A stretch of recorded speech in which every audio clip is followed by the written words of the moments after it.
Il y a une sorte de discours qu'on a tendance à produire autour des techniques, et c'est vraiment le credo de la civilisation occidentale, c'est le credo de notre civilisation, c'est que la nature n'existe pas.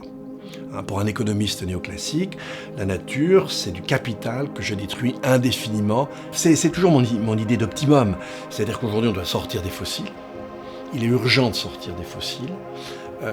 Là, il faudrait qu'on bouge très vite, mais donc il faut imaginer ces technologies comme quelque chose de partiel qui va nous aider à une sorte de transition.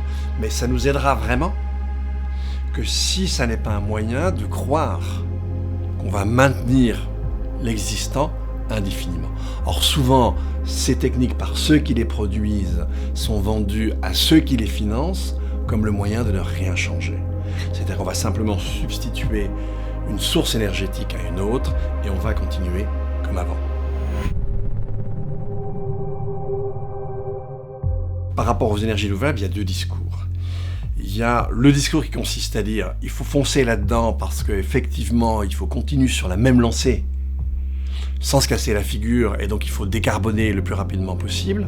Mais en fait on est dans le même type de civilisation et on aura des gros problèmes. Avec cette manière de voir, ça ne va rien changer du tout, ou très peu.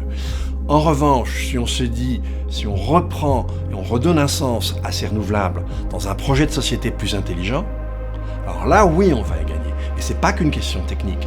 Et on doit parler de ROI étendu, on doit voir les limites dans le développement, et on doit surtout bien comprendre qu'on va réussir si on sait mailler des technologies et des modes de vie nouveaux.